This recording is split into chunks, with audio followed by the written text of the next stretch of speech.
किसी के लिए सेवा है तो किसी के लिए अवसर। महामारी में जब चारों ओर मेडिकल इंडस्ट्री की चर्चा है, हमारे चिकित्सक मित्रों को ये कथा जरूर सुननी चाहिए। डॉक्टर वासु और डॉक्टर वीणा नव दंपति गुजरात के एक शहर में रहते हैं। जब भी 2-3 दिन का अवकाश मिलता है, वे छोटी यात्रा पर जाते हैं। आज उनका इंदौर उज्जैन जाने का विचार है। विवाह हुए 2 साल हो गए, संतान कोई थी नहीं, इसलिए यात्रा में जाते रहते थे। विवाह के बाद दोनों ने बैंक से लोन लेकर अपना निजी अस्पताल बनाया। वीणा स्त्री रोग विशेषज्ञ थी और वासु डॉक्टर ऑफ मेडिसिन।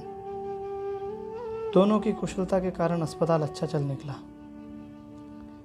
यात्रा पर रवाना हुए, बारिश होने लगी। मध्य प्रदेश की सीमा से 40 किलोमीटर पहले एक छोटा शहर पार करने में समय लग गया। कीचड़ और भारी यातायात में बड़ी कठिनाई से दोनों ने रास्ता पार किया। भोजन तो मध्य प्रदेश में जाकर ही करने का विचार था, परंतु चाय पीने की इच्छा हो गई। उस छोटे शहर में 5 किलोमीटर आगे निकले, सड़क के किनारे एक छोटा सा मकान दिखाई दिया, जिसके आगे वेफर्स के पैकेट लटक रहे थे। गाड़ी रोक दुकान पर गए, कोई नहीं था। आवाज़ लगाई, अंदर से एक महिला निकल कर आई। उसने पूछा, क्या चाहिए भाई? वासु ने 2 वेफर्स के पैकेट लिए और कहा, बहन 2 कप चाय बना देना, थोड़ा जल्दी करना, हमको दूर जाना है। पैकेट ख़त्म हो गए, पर अभी तक चाय नहीं आई। दोनों दुकान में रखी कुर्सियों पर बैठ गए। वासु ने फिर आवाज़ लगाई। महिला अंदर से आई, बोली, भाई बाड़े में तुलसी लेने गई थी, तुलसी के पत्ते लाने में थोड़ी देर हो गई, चाय बन रही है। थोड़ी देर बाद 2 पुराने कप में गर्मा गर्म चाय लाई गई। पुराने साधारण कप देखकर वासु एकदम अपसेट हो गए।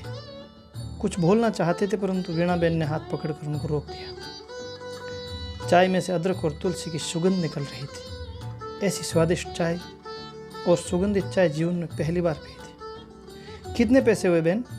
20 रुपये। वासु ने कहा कि हमने तो वेपर्स के पैकेट भी लिए हैं। महिला बोली, ये पैसे उसी के हैं। अरे चाय के पैसे क्यों नहीं लिए? हम चाय नहीं बेचते साहब, ये होटल नहीं है। तो फिर आपने चाय क्यों बनाई? अतिथि आए हैं, आपने चाय मांगी। हालांकि हमारे पास दूध कम था, बच्चे के लिए दूध रखा था, परंतु आपको मना कैसे करते? तो फिर बच्चे को क्या पिलाओगे?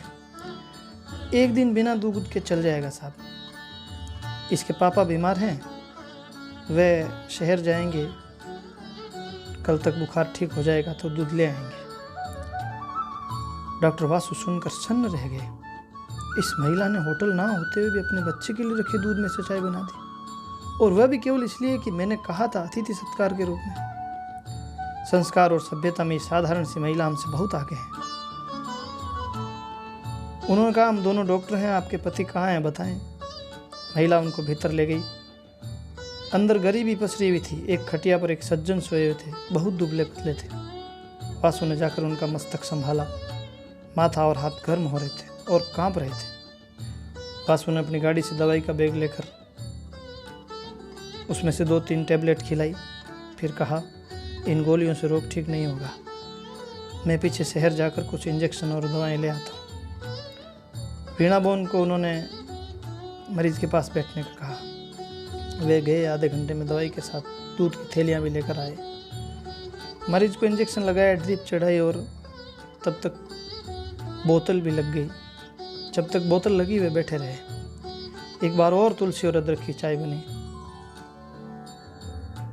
जब मरीज 2 घंटे में थोड़े ठीक हुए, तभी वे दोनों आगे बढ़े।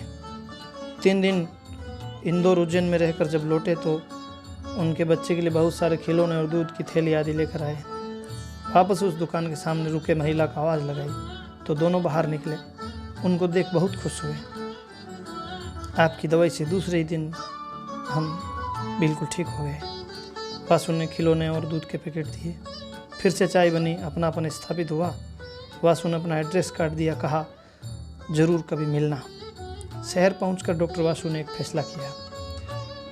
अपने अस्पताल के रिसेप्शन पर बैठे व्यक्ति से कहा, अब आगे से जो भी मरीज आए, आप केवल उनका नाम लिखेंगे, फीस मैं खुद ले लूँगा। और वे गरीब मरीजों से फीस नहीं लेते, संपन्न मरीज देखते तो उनसे ही केवल फीस लेते। धीरे धीरे शहर में उनकी प्रसिद्धि फैल गई। दूसरे डॉक्टरों ने सुना तो उन्हें लगा कि इस कारण से हमारी प्रैक्टिस कम हो जाएगी और लोग हमारी निंदा भी करेंगे। उन्होंने एसोसिएशन के अध्यक्ष को कहा, अध्यक्ष वासु से मिले कि आप ऐसा क्यों कर रहे हो। वासु ने जो जवाब दिया उसको सुनकर उनका मन उद्वेलित हो गया। मैं मेरे जीवन में हर परीक्षा में मेरिट में पहली पोजीशन पर आता रहा, MBBS में भी, MD में भी गोल्ड मेडलिस्ट बना, परंतु सभ्यता, संस्कार और अतिथि सेवा में वह गांव की महिला जो बहुत गरीब है वह मुझसे बहुत आगे निकल गई।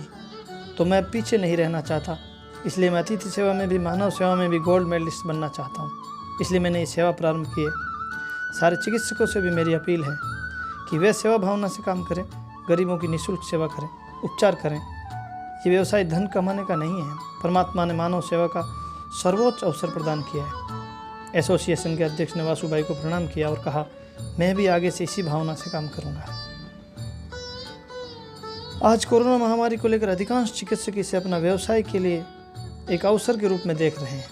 यद्यपि बहुत सारे चिकित्सक सेवा भी कर रहे हैं। ये कड़वी सच्चाई है कि सेवा कम, मेवा ज़्यादा का खेल हो गया है। डॉक्टर्स ने अपने घरों में अतिरिक्त बिस्तर लगा रखे हैं। दवाइयाँ और जांच के नाम पर जमकर चांदी कोटी जा रही है। यह जानते हुए भी कि CT स्कैन आगे जाकर कैंसर का कारण बनता है, तो भी अंधाधुंध CT स्कैन किया जा रहा है। डॉक्टर वासु और वीणा की कहानी बहुत कुछ कहती है।